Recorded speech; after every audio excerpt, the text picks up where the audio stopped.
all of the cities I mentioned, Tren de Aragua. And they were sent by Maduro to terrorize our people, and now Maduro will never again be able to threaten an American citizen or anybody from Venezuela. There will no longer be threats. For years, I've highlighted the stories of those innocent Americans whose lives were so heartlessly robbed by this Venezuelan terrorist organization. Really one of the worst. One of the worst. They say the worst. Americans like 12-year-old Jocelyn Nungary from Houston. Beautiful Jocelyn Nungary. What happened to her? They, as you know, they kidnapped, assaulted, and murdered by Tren de Aragua animals. They murdered Jocelyn and left her dead under the bridge. It was a bridge that will never be the same to so many people after seeing what happened. As I've said many times, the Maduro regime emptied out their prisons, sent their worst and most violent monsters into the United States to steal American lives. And they came from mental institutions and insane asylums. They came from prisons and jails. The reason I say both, they sound similar. Actually, prisons a little bit more hostile, a little bit tougher. A mental institution isn't as tough as an insane asylum, but we got them both. They sent from their mental institutions. They sent from their jails, prisons. They were drug dealers. They were drug kingpins. They sent everybody bad into the United States, but no longer. And we have now a border where nobody gets through. In addition, Venezuela unilaterally seized and sold American oil, American assets, and American platforms, costing us billions and billions of dollars. They did this a while ago, but we never had a president that did anything about it. They took all of our property. It was our property. We built it. And we never had a president that decided to do anything about it. Instead, they fought wars that were 10,000 miles away. We built Venezuela oil industry with American talent, drive, and skill, and the socialist regime stole it from us during those previous administrations, and they stole it through force. This constituted one of the largest thefts of American property in the history of our country. Considered the largest theft of property in the history of our country. Massive oil infrastructure was taken like we were babies, and we didn't do anything about it. I would have done something about it. America will never allow foreign powers to rob our people or drive us back into and out of our own hemisphere. That's what they did. Furthermore, under the now deposed dictator Maduro, Venezuela was increasingly hosting foreign adversaries in our region and acquiring menacing offensive weapons that could threaten U.S. interests and lives. And they used those weapons last night. Potentially in league with the cartels operating along our border. All of these actions were in gross violation of the core principles of American foreign policy, dating back more than 2 centuries. And not anymore. All the way back, it dated to the Monroe Doctrines. And the Monroe Doctrine is a big deal. But we've superseded it by a lot. By a real lot. They now call it the Monroe Document. I don't know. It's Monroe Doctrine. We sort of forgot about it. It was very important, but we forgot about it. We don't forget about it anymore. Under our new national security strategy, American dominance in the Western Hemisphere will never be questioned again. Won't happen.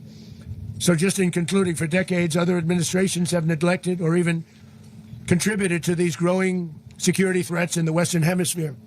Under the Trump administration, we are reasserting American power in a very powerful way in our home region.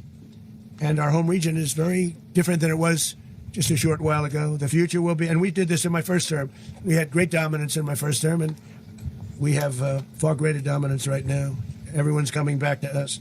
The future will be determined by the ability to protect commerce and territory and resources but these are the iron laws that have always determined global power. And we're going to keep it that way. We will secure our borders. We will stop the terrorists. We will crash the cartels, and we will defend our citizens against all threats, foreign and domestic. Other presidents may have lacked the courage or whatever to defend America, but I will never allow terrorists and criminals to operate with impunity against the United States. This extremely successful operation should serve as warning to anyone who would threaten American sovereignty or endanger American lives. Very importantly, the embargo on all Venezuelan oil remains in full effect. The American Armada remains poised in position, and the United States retains all military options until United States demands have been fully met and fully satisfied. All political and military figures in Venezuela should understand what happened to Maduro can happen to them, and it will happen to them if they aren't just, fair, even to their people. The dictator and terrorist, Maduro, is finally gone in Venezuela. People are free. They're free again. It's been a long time for them, but they're free. America is a safer nation this morning. It's a prouder nation this morning because it didn't allow this horrible person and this country that was doing very bad things to us. It didn't allow it to happen. And the Western Hemisphere is right now a much safer place to be. So I want to thank everybody for being here.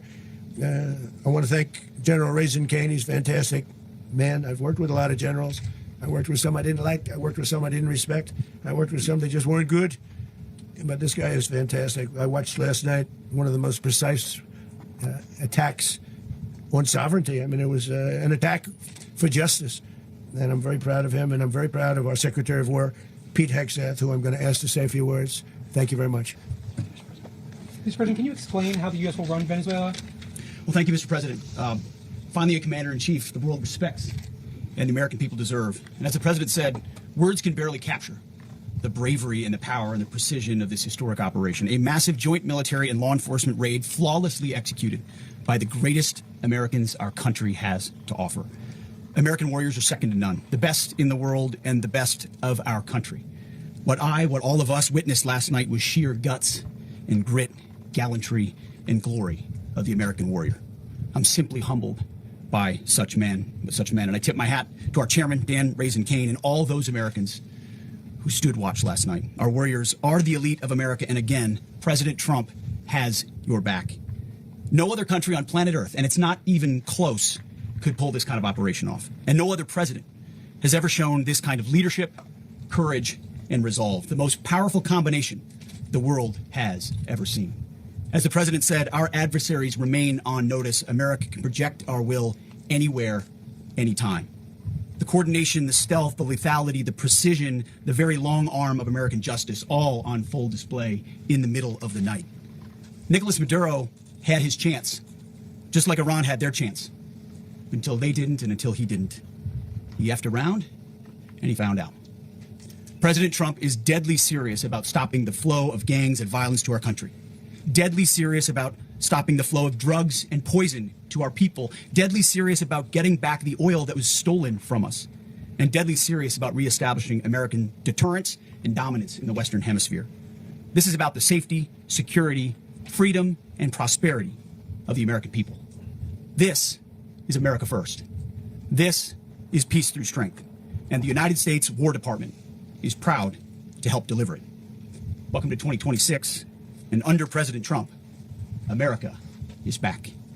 I'd like to welcome now our chairman, Chairman Raising Cane, to give a few more details about the operation.